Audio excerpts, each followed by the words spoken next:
İnsanlığın başına açılmış en büyük dava, en büyük mesele. Bu salonda her birimizin başına açılmış bir dava var mı? Var. Hem de öyle büyük bir dava var ki istiyorum ve ruhum bu isteklerinden hiç vazgeçmiyor.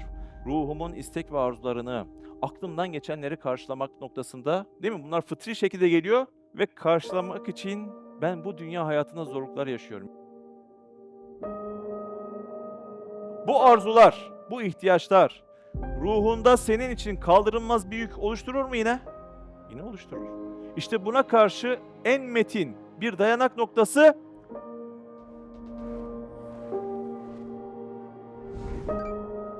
Allah 3 şekilde konuşur. 1. Resulullah Aleyhisselatü Vesselam'ın dili ile, kainat kitabının sayfalarına yazdığı o satırlar ile konuşur. Bir de kendi kelamı olan Kur'an ile konuşur.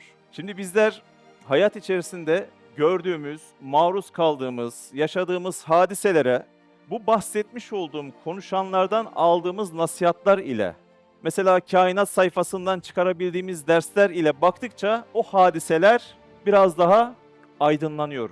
Karanlıklardan çıkıyor, biraz daha mana kazanıyor. Bir diğer önemli mesele de aslında bizim ahiret diye bir meselemiz var. Üstad Hazretleri ahiret meselesi için diyor ki, insanlığın başına açılmış en büyük dava, en büyük mesele.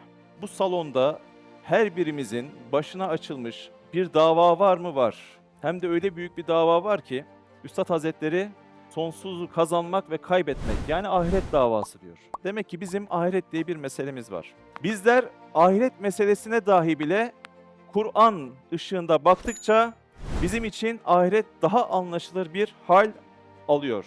Meyve Risalesi'nde de 8. mesele denilen bir bölüm var, bir pasaj var. Orada tam Üstad Bediüzzaman Hazretleri bu konuyu ele almış. Yani ahirete imanın kişilerin hem şahsi hayatına hem de içtimai, yani sosyal günlük hayatına olan faydaları. Şimdi birincisi şahsi hayata bakan kısmına bir bakalım. İnsan sair hayvanlara muhalif olarak hanesiyle alakadar olduğu misüllü, hanesiyle alakadarız değil mi? Hepimiz kendi evimizde, yurdumuzda alakadarız. Hanesiyle alakadar olduğu gibi dünya ile alakadardır ve akaribiyle, yani akrabalarıyla münasebetler olduğu gibi nevi beşer ile de ciddi ve fıtri münasebetlerdir. Dünya ile alakadarlığımız ciddi seviyede yoğun. Ama gel gelelim ki bu dünya ile olan alakadarlığımız her zaman bizi böyle mutlu eden bir alakadarlık olmuyor. Ama o alakadarlıktan da kopamıyorsun. Bir insan evinde karnı tok bir halde TV'de aç kalmış bir çocuk görse, değil mi? Kamyon çarpmışa çevrilebiliyor bir anda. Etkileniyor ondan. Neden? Çünkü insan fıtraten alakadar. Mesela Kevin Carter diye bir isim zikredeyim. Güney Afrikalı bir fotoğraf sanatçısı. Belki de birçoğunuzun bildiği, gördüğü bir kareyi resim alıyor bu. Hatırladınız mı bu görüntüyü? Bir tane akbaba ve önünde açlıktan kıvranmakta olan bir kız çocuğu. Bu resmi alıyor, daha sonra bu resimle birlikte ödül kazanıyor. Ama perde arkasında ayrı bir mesele var bu resmin. Bu resmi aldıktan sonra akbaba olacak ya, oradan uçuyor. Resmi aldıktan sonra Kevin Carter da oradan kaçıyor. Daha sonra tabii dediğim gibi ödül alıyor. Ödül aldıktan sonra bu fotoğrafçı çok ciddi yoğun eleştirilere maruz kalıyor. Tabii esas aslında Kevin Carter bir gün artık o vicdanın getirdiği seslerden ötürü dayanamıyor. Kendi arabasının içerisine egzoz gazı basarak intihar ediyor. Bakın orada bir kaçtı kendini, değil mi? Bir çekmeye çalıştı ama devamında bırakmadı. Alakadarlığı, yani ruh alakadarlığını devam ettirdi ve ruhu ile beraber o acıyı çekti. En son kendini intihar etmek durumunda bıraktı. Çünkü ruh öyle teçhiz edilmiş, öyle teçhizatlandırılmış. Ama hani dedi ya, insan hayvandan farklı olarak dedi.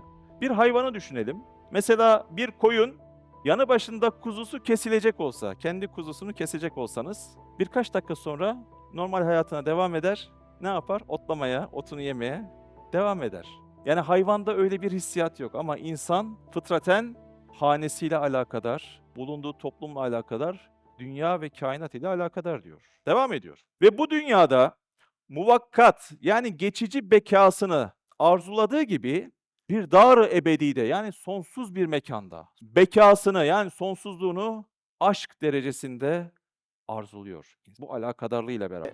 Başka bir hissiyatımdan daha bahsedeyim. Mesela ben Denizli'de okudum. Öğrencilik yıllarımda Denizli Pamukkale Üniversitesi'nde okumuştum. Denizli şehrine çok zor alışmıştım. Alıştıktan sonra da tatil zamanları Mersin'e gelmek zor geliyordu bana. Bayram, işte yaz tatili falan. İçimden nedense böyle hani anne baba orada diye, bir de dostlarım orada diye kendimi ikna ediyordum. Ama Mersin'e gidiyordum tatile. Orada bir süreç geçiriyordum. Bu sefer de Denizli'ye gitmek bana zor geliyor. İçimden hiç gitmek gelmiyordu okula. Yani neredeysem oradan ayrılmadan devamlı durayım istiyordum ben. Şiddetli bir hissiyat olmuştu bu bende. O zamanlarda bayağı zorluyordu beni. Yani adapte olmam için çok zorluyordu. Zorlayan şey ne? Ya devamlı olsun. Böyle araya fasılalar girmesin. Neredeysem orada devam edeyim hissiyatı, arzusu. Ben daha sonra anladım ki bu hissiyat ruhuma aitmiş. Yani o devamlı olsun, bitmesin. Düşüncesi, fikri, hissiyatı ruhumdaki aslında beka arzusunun farklı bir yansımasıymış benim bu hayatıma. Ve midesinin gıda ihtiyacını temin etmeye çalıştığı gibi. Hepimizde var bu değil mi? 3 öğün yemek yemeye çalışıyoruz. Dünya kadar geniş, belki ebede kadar uzanan sofraları ve gıdaları akıl ve kalp ve ruh ve insaniyet mideleri için tedarik etmeye fıtraten mecburdur ve çabalıyor. Yani istiyorum ve ruhum bu isteklerinden hiç vazgeçmiyor. Bu istek fıtri ve karşılamak için ben bu dünya hayatında zorluklar yaşıyorum. Yani kalbimin istek ve arzularını, ruhumun istek ve arzularını, aklımdan geçenleri karşılamak noktasında, değil mi? Bunlar fıtri şekilde geliyor ve ben bunları bu dünyada karşılamakta güçlükler, zorluklar yaşıyorum. Ve öyle arzuları, matlapları yani talepleri var ki ebedi saadetten başka hiçbir şey onları, o arzularını tatmin etmiyor. Tatmin eden şey neymiş? Ebedi bir saadet. Bundan 2 ay kadar önceydi. Mehmet abinin Erzurum'da konferansı var. Konferansa gidiyoruz. Yola çıkmadan önce o bizim ufaklık evde hastaydı. Daha sonra işte yola çıktık. Mersin sınırlarının dışına çıktık. Erzurum'a yaklaştık, bayağı varmak üzereyiz. Çat evden bir telefon, bir haber. Hasta olan Deva bir de sandalyeden kafasının üstüne düşüyor. Böyle de bir haber geliyor.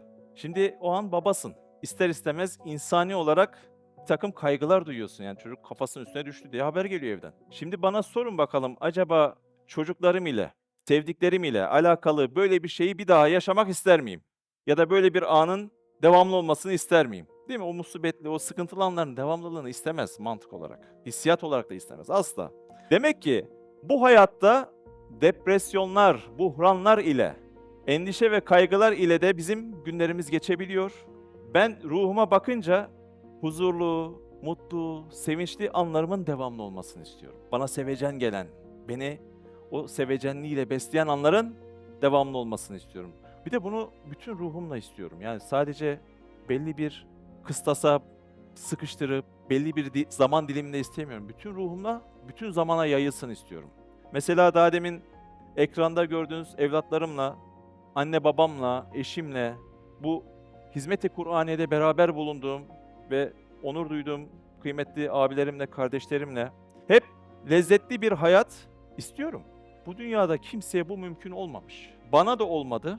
Bundan sonra da olmayacak. Bunu akıl yoluyla anlayabiliyorsun. Demek ki bu dünyada devamlı bir mutluluk, devamlı bir saadet pek mümkün görünmüyor. Sonsuz bir ahiretin varlığı işte insanı depresyon, endişe ve kaygılarından da kurtarıyor. Ve aslında Allah bizi tam böyle bir diyara çağırdığını ifade ediyor. Değil mi? Yunus suresinde Vallahu yed'u ila darussalam buyuruyor Cenab-ı Allah. Yani Allah sizi selametlik olan bir diyara, cennetine çağırıyor diyor.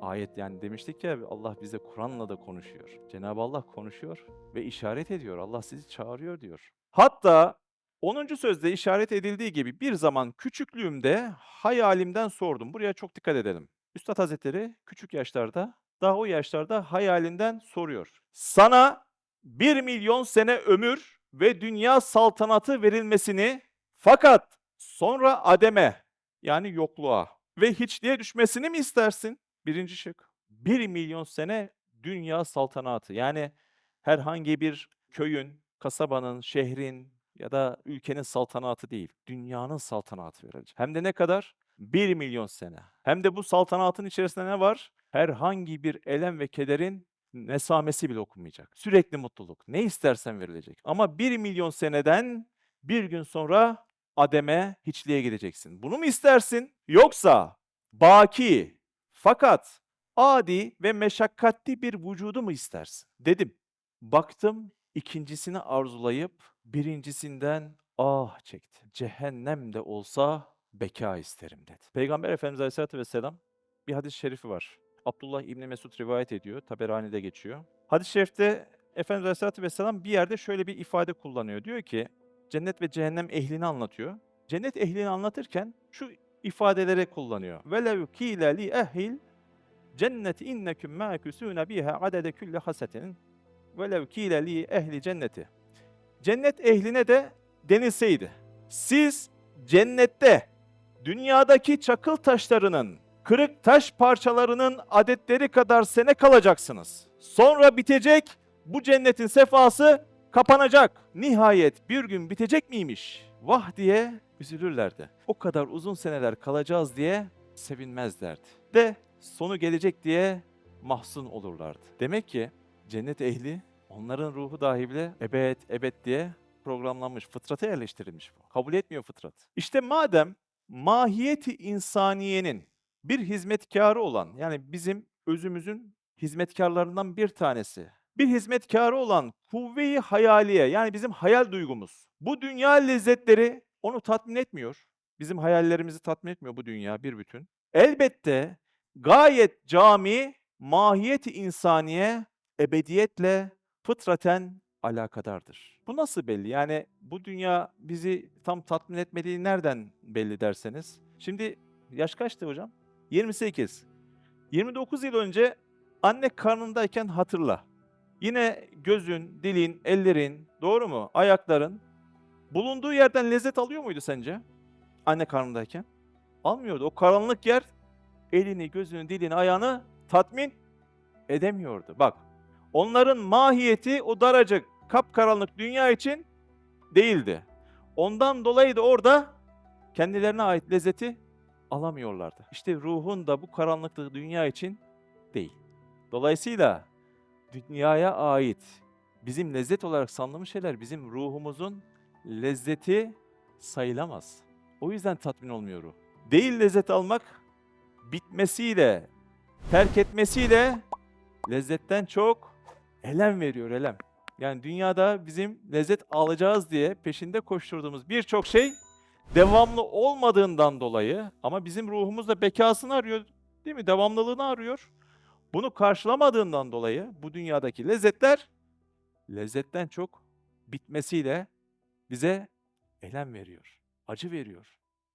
İşte bu hadsiz arzu ve emellere bağlı olduğu halde sermayesi cüz-i ihtiyari, küçücük bir irade ve fakr-ı mutlak, sermayesi bir küçücük irade ve sonsuz ihtiyaç sahibi olması, fakirliği insanın olan bir insana ahirete iman ne derece kuvvetli ve kafi ve vafi, yani yeterli bir hazine, bir medar saadet, bir saadet sebebi ve lezzet ve bir medar istimdat, bir merci, bir dayanak noktası. Bu salonda son model bir Mercedes ihtiyacı hissetmeyen var mıdır? Değil mi? Olsa iyi olur deriz. Ha? Gülenler var. Olsa fena olmaz. Şöyle Bursa'yı tepeden güzel gören bir ev ihtiyacı olmayan var mıdır? Bir güzel iş kurmaya ihtiyacı olanlar yine bu salonda var mıdır? Bak, var. Bir çocuk sahibi olmaya ihtiyacı olanlar da var mı? Var. Çocuğuna güzel bir düğün planı yapma ihtiyacında olanlar da var mıdır? Bak, dünyanın içindeki şeyleri sayıyorum, ihtiyaçlarımızı saymaya çalışıyorum. Var. Bir kahve makinesi alsam da işe giderken elimde kahveyle gitsem diye ihtiyaç duyan da var mıdır? Vardır, ben denk geliyorum bunlara. Şimdi bu ihtiyaçlar daha da artırılabilir. Emin olun kalem kalem yazmaya kalksak sayfalarca tutar. Hepimizin var olan kendince ihtiyaçları var. Peki bu kadar ihtiyaç acaba seni kaldırılması zor bir külfet altında bırakıyor mu? Evet, bırakıyor. İşte yine aynı bunun gibi senin ruhunun da nihayetsiz sayamayacağın kadar istek ve arzuları var. Bu arzular, bu ihtiyaçlar ruhunda senin için kaldırılmaz bir yük oluşturur mu yine? Yine oluşturur. İşte buna karşı en metin bir dayanak noktası ahirete iman oluyor. Çünkü ruhun bu ihtiyaçlarını bir bütün bu dünyada karşılayabilme iktidarı bizde yok. Cenab-ı Allah da Kur'an'da o ihtiyaçları bir bütün ahirette fazlasıyla karşılayacağını beyanda buyuruyor. Demek ki ahirete iman bizim ruhumuz için, yani şahsi hayatımızdaki ruhumuza bakan ihtiyaçlar için ahirete iman bizim bu hayatta olmazsa olmaz istifade ettiğimiz bir inanç kaynağımız. Böyle bir faydası var bizim. Ve dünyanın hadsiz gamlarına karşı bir medarı teselli olduğu öyle bir meyve ve faydadır ki onu kazanmak yolunda dünya hayatını feda etse yine ucuz düşer. İkinci kısımda dedik ya, içtimai, yani bizim günlük sosyal hayatımız içerisinde ahirete imanın bize kattığı faydalar var mı? O da var. Nevi insanın, yani insanların 1/4'ünü teşkil eden çocuklar ahiret imanıyla insanca yaşayabilirler ve insaniyetin istidatlarını, kabiliyetlerini kullanabilirler. Allah Allah.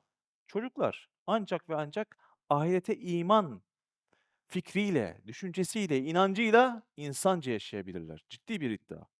Yoksa elim endişeler içinde kendini uyutturmak ve unutturmak için çocukça oyuncaklarıyla haylaz bir hayatla yaşayacak. Benim büyük kız Zeynep, o 3-4 yaşlarındayken evimize ona bir arkadaş geldi. Bir kedi, Scottish Fold cinsinde, kül renginde. Kül renginde olunca adı otomatikman ne oluyor? Duman. Bakın şimdi hatırlıyorum. Tevafuk. Ben yine Bursa'daydım. Haber geldi. Hanım ve annem evde beni aradılar. Dediler ki Duman ölüyor dediler. 3-4 yaşlarındayken biz Duman'ı kaybettik. Çok üzülmüştük ama Duman'ın evdeki asıl arkadaşı bizim o zamanlar Zeynep'ti. Zeynep'in de asıl arkadaşı Duman'dı. Tabii hanımla konuştuk. Henüz o yaşta ölümü dahi tam algılayamaz diye dedik ki Duman annesine bakmaya gitti dedik Zeynep'e o yaşlarda. Çünkü ölüm, çocuk onu henüz daha belki, değil mi, kavrayamayacak ölüm diye. Çözümlenemeyecek bir kavram yani, belki 3 yaşında, 4 yaşında bir çocuk için öyle. Aradan yıllar geçti. Zeynep 7'li yaşlara geldi. 2 tane büyük dedesi ve 1 tane büyük babaannesi zindanı dünyadan Bostan-ı Cinan'a gittiler. Yani bu dünyadan ahiret alemine göç eylediler. Ve bunların cennete gittiğini Zeynep'e ifade edince biz de ziyaret eder miyiz gibi çocuk aklına uygun dönütler aldık Zeynep'ten. Demek ki ahiret şuuru, ahiret fikri, düşüncesi çocuğa ufak ufak yaşlarda verilmeye başlayınca çocuğun fıtratı hazır. Bunu alıyor ve kavruyor. Çünkü her vakit etrafında onun gibi çocukların ölmesiyle, onun nazik dimağında, zihninde ve ileride onun arzuları taşıyan zayıf kalbinde ve mukavemetsiz, yani dayanıksız ruhunda öyle bir tesir yapar ki, yani o Duman'ın belki vefat etmesi dahi bile 3 yaşında çok ciddi tesir yapacak diye biz annesine gitti dedik. Değil mi? Ne demek ya ölüm? Anlayamaz. Yapar ki hayatı ve aklı o bir çareye alet-i azap, bir azaplı bir alet haline getirir. Ve işkence edeceği zaman da ahiret imanının dersiyle, yani o akıl hem azap hem ona işkence haline geleceği zaman ahirete iman düşüncesi, yani ya evladım, kızım, bak o babaannen sonsuzluğa gitti. Tamamen yok olmadı. Başka bir alemde biz yine onunla kavuşacağız fikri bu dersi aldıkça bu sefer görmemek için oyuncaklar altında onlardan saklandığı o endişeler yerinde bir sevinç ve genişlik hissederek der: bu kardeşim veya arkadaşım öldü. Cennetin bir kuşu oldu. İfadelere bakın. Nasıl bir anda şuur değişti, değil mi? Daha önce kendini uyutmak ve unutturmak istiyordu. Çünkü öldü, ne oldu yani? Nereye, ne olacak şimdi? Soruların cevabını bulamadığı için çıkamazdı o çocuk o işin içinden. Ama ahirete iman devreye girince ifadeler bir anda değişti. Bu kardeşim veya bu arkadaşım öldü. Cennetin bir kuşu oldu. Bizden daha iyi keyif eder, gezer. Bak orayı da tanıyor, cenneti de tanıyor. Bizden daha iyi keyif eder, gezer. Ve validem öldü. Fakat rahmeti ilahiyeye git. Yine beni cennette kucağına alıp sevecek ve ben de o şefkatli anneciğimi göreceğim diye insaniyete layık bir tarzda yaşayabilir. Yoksa o küçük yaşlarda o ayrılıklar, o küçük yaştaki o çocuğun ruhunda açacağı o yaralar ileriki yaşlarda hiçbir şekilde kapanamaz. Ancak ahirete iman ile. Değil mi? Amerika'da bir psikolog program yapıyor televizyonda. Sorular alıyor. Sorulardan birisi, biz çocuklarımıza ölen yakınlarımızı nasıl anlatacağız diye bir soru geliyor. Psikolog diyor ki, o ölenler için bir seyahate gitti deyin diyor çocuklarınıza. Ertesi programa mail üstüne mail geliyor. Diyorlar ki aileler, ya biz çocuklarımıza sizin dediğiniz gibi söyledik ama bu sefer çocuklar hem kendileri okula gitmek istemiyor hem de bırakmıyorlar ki biz anne baba olarak işimize gücümüze gidelim. Geri dönmeyeceğimizi düşünüyorlar. Bak, ölenler için seyahate gitti deyince çocuklar ne kendileri bir yere gitmek istiyorlar ne de anne babalarını bırakıyorlar. Bizim bir yere gitmemizi istemiyorlar demişler. Psikolog bu sefer demiş ki o zaman onlara o ölenlerin uyuduklarını söyleyin demiş. Yine bir sonraki programda mailler yağmur gibi. Aileler diyor ki o maillerde çocuklarımız ne kendileri uyumak istiyor ne de bizi uyutuyorlar. Nasıl nasıl yapacağız demişler. Değil mi? Küçük bebeği, küçük yaşta çocuğu olan var mı salonda? Var mı? Gece uyutuyor mu bebek? Uyutmuyor değil mi? Uyutmuyor. Çok güzel. Yalnız değilmişim. Bakın, aklı az buçuk eren çocuklara ölenler uyuyor denildiğinde de bu sefer ne kendileri uyumak istiyorlar ne anne babasını uyutmak istiyorlar çünkü geri dönmeyecek diyorlar. Bir sonraki program yine o psikoloğa bunlar mesaj olarak iletiliyor. Bu sefer diyor ki psikolog, çocuklarınıza ölüm hayatın bir neticesidir. Dolayısıyla her canlı gibi insan da doğar, büyür, gelişir ve nihayetinde ölür. Bunu açıklayın diyor, bunu anlatın diyor. Bir sonraki hafta programa yine mailler geliyor. Aileler diyor ki yahu bu sefer de çocuklar yemek yememeye başladılar. Çünkü yemek yerlerse büyüyecekler, gelişecekler. Büyüyünce ölecekler. Öyleyse yemeyelim diye yemeği kesmişler, azaltmışlar. Programa yine bu ve benzeri sorular gelince psikolog o haftaki programda demiş ki çocuklarınıza deyin ki o ölenler cennete gitti. Daha sonra programın akıbeti bu şekilde kurtarılmış. Yani bu cevaptan sonra o sorular kesilmiş çoğu.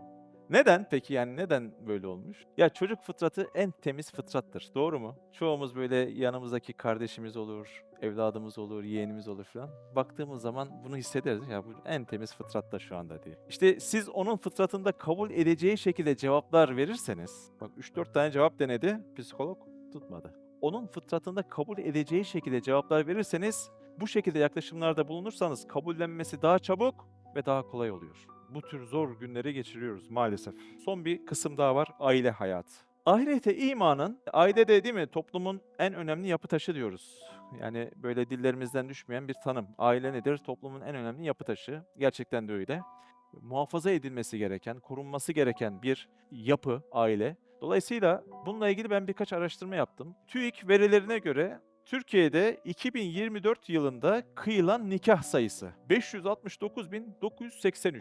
2025'te ise bu sayı 552.237 olmuş. Yani bir önceki yıla nispeten 17.746 azalma var. Yani toplum, değil mi, evlilikten ufak ufak sanki kaçıyor gibi. Türkiye'de boşanan çiftlerin sayısı yine TÜİK verileri.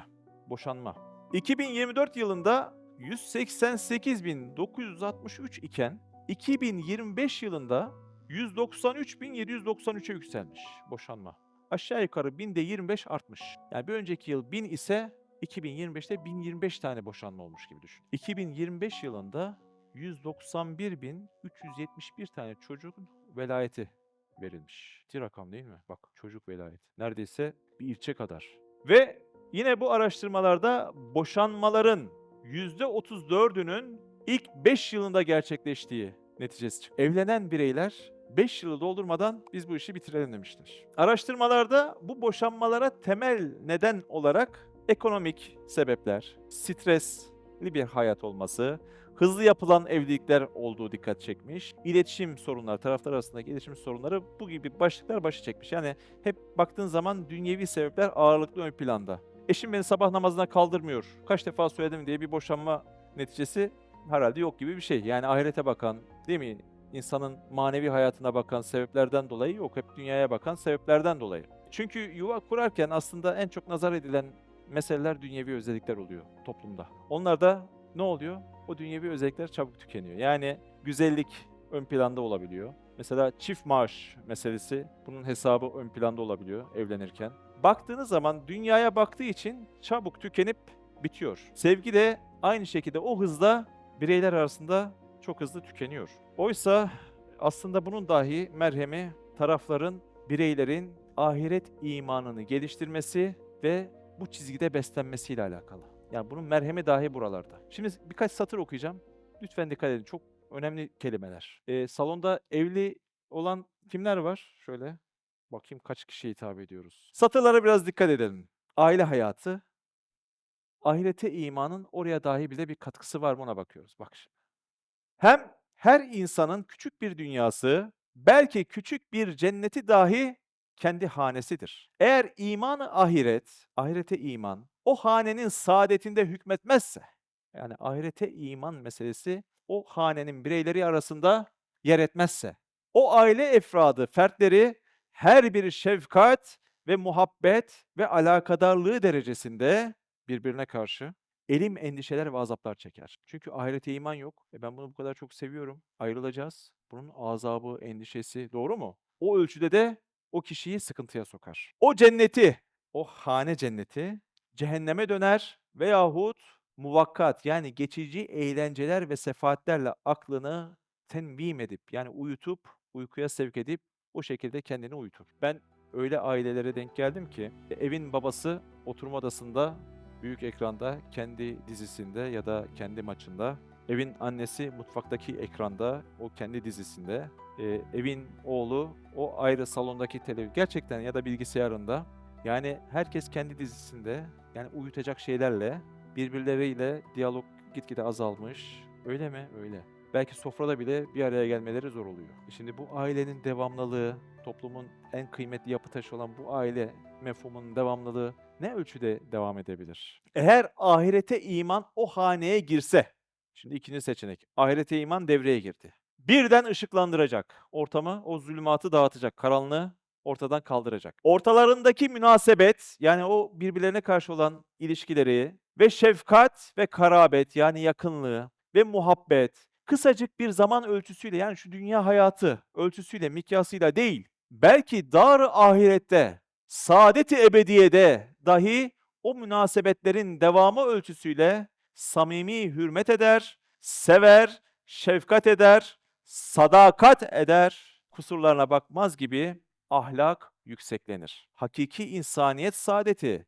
o hanede o anda inkişafa başlar. Bakın toplum içerisinde hep yaralı olduğumuz yerleri okudum, fark ettiniz mi? Sadakat diyor mesela. Yani gerçekten bunların çözümü o hane içerisindeki bireylerin ahirete iman ve o ahirete imanı geliştirme, onu sürekli besleme noktasında ancak bunları elde edebiliriz. Ahiretin varlığı eşler arasındaki muhabbeti artırıyor. Bakın ne diyor? Çünkü onun refikası yani hayat arkadaşı. Yalnız dünya hayatındaki muvakkat bir yardımcı, refika değil. Şu geçici dünyada sadece bir hayat arkadaşı değil. Belki hayatı ebediyesinde ebedi ve sevimli bir refikayı hayat olduğundan bir beyefendinin hanımına bu nazarla baktığını ya da hanımefendinin eşine bu nazarla baktığını. Ya bu sadece bu dünyada değil, benim sonsuz hayatta dahi bile bir refikayı hayat nazarıyla baktığında. Ebedi ve sevimli bir refika hayatı olduğundan ihtiyarlandıkça daha ziyade hürmet ve merhametle birbirine muhabbet lazım. Yani o muhabbeti tesis eden şey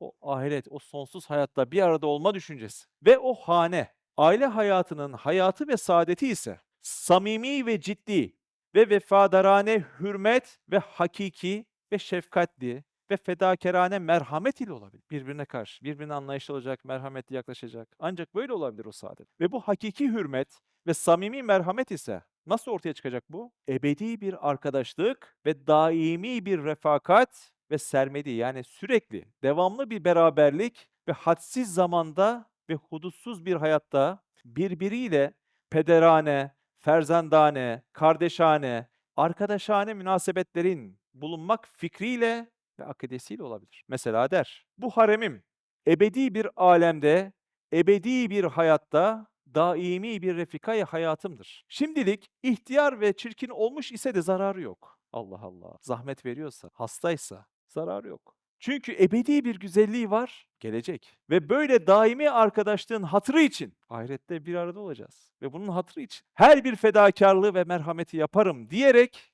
o ihtiyare karısına güzel bir huri gibi muhabbetle, şefkatle, merhametle mukabele edebilir. Yoksa bu nazar olmazsa kısacık bir iki saat suri yani geçici bir refakatten sonra ebedi bir firak, ayrılık ve müfarakata uğrayan o arkadaşlık elbette gayet geçici ve esassız hayvan gibi bir rikkat-i cinsiye manasında ve bir mecazi merhamet yani hakiki değil, mecazi bir merhamet, geçici bir merhamet ve suni bir hürmet verebilir. Ve hayvanatta olduğu gibi başka menfaatler ve sair galip hisler o hürmet ve merhameti mağlup edip o dünya cennetini cehenneme çevirir. Değil mi? Ahirete iman, aile hayatına da anlaşılmaz ölçülerde katkı sağlıyor, faydalar sağlıyor. Bir insan evde eşine, bu benim ahiretliğim, ahiretteki bir refikai hayatım. Dolayısıyla bu dünyada zahmetini çeksem de sıkıntı değil. Aynı şekilde hanımefendiler de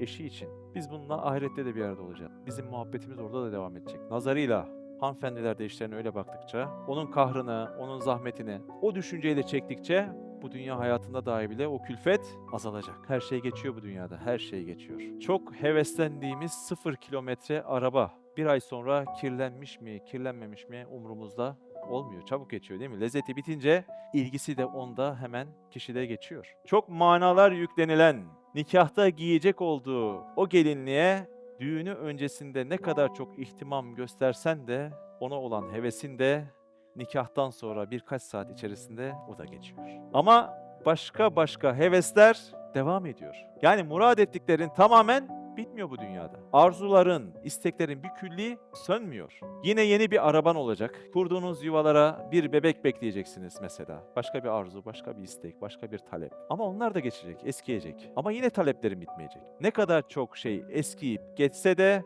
senin nazarında seni bu hayatta diri tutan istek ve arzuların hiç bitmeyecek. O istek ve arzular seni bu hayatta diri tutuyor bu arada. Ondan dolayı verilmiş. Belli ki ruhunda sonsuzluğa açılmış pencereler var ayrı ayrı. O pencerelerden birinden kalbinin içerisine sızan, ruhunu kavuran, ebed diye haykıran fırtınalar var. İşte o pencerelerden birinde de kalbinin içerisine sızan bir tatlı meltem gibi esinti veren senin arzuların var. Meltem gibi geliyor. Neşesini, o tatlı lezzetini veriyor, geçiyor o arzular, o istekler. Ama ruhtaki fırtına dinmiyor, bitmiyor. Senin istek ve arzuların bu dünyaya bakan fırtınadan bir meltem gibi. Meltem geliyor, tadını veriyor, alıyor, gidiyor. Ama fırtına ruhta devam ediyor, bitmiyor. Ruhundaki fırtınanın yansıması hayatta bu şekilde. Yani istek ve arzuların, emellerin, hepsi, isteklerin hepsi, taleplerin, beklentilerin hepsi bu şekilde senin karşına çıkıyor. İşte bunu tatmin edecek bir sonsuz diyarı da aslında içinde esip kavuran bu fırtınayı boşaltabileceği bir mecrayı da ruhun arayıp duruyor. İşte ahirete iman tam burada devreye giriyor. Yani biz dindiremediğimiz, cevabını sunamadığımız bu arayışın karşılığını bazen uyutmaya çalışarak, değil mi? Oyunla, arkadaş ortamlarıyla, dizi izlemekle, maç izlemekle, uyutmaya çalışarak şey yapıyor. Yani ruh bunlarla tatmin olmuyor. Bu dünyada elde ettiğimiz bir tenekeden araba ile, yırtılan bir gelinlik ile, hedef ettiğimiz üniversiteyi kazanmak ile ya da kılacak olan binaları kurma gayelerimiz ile oyalanıyoruz. Aklımızda, kalbimizde bu dünyaya dair ne varsa hepsine bizi itekleyen istek ve arzularımız ile bizi bu dünyada, bu hayatta diri tutan ruhumuzdaki aslında onun menbaı sonsuzluk iştiyakı, sonsuzluk arzusu. Demek ki ahiretin varlığı doğru şekilde ele alınırsa ve o geliştirilirse bu dünyada dahi mutlu ve huzurlu olmanı sağlayacak ve ölüm korkunu da azaltacak. Diyorum, burada bitiriyorum. Cezakümullahu hayran kesira. Lillahi Teala Fatiha ma salavat. Allah razı olsun. Hakkınızı helal edin. Biliyorsunuz İstanbul'da da bizim Şişli'de hayalhanem var. Ankara'da da var. Mersin'de de var. Yolunuz düştükçe her yere bekleriz. Almanya'da da var. Yol düşerse oraya da bekleriz. Hem dua hem gayret. Yani bizzat gayret etmek gerekiyor. Gayrete de inşallah beraber girelim. O yüzden bekleriz diyorum. Buyurun gelin. Bu dünyada şu zahmete beraber girelim inşallah. Allah razı olsun.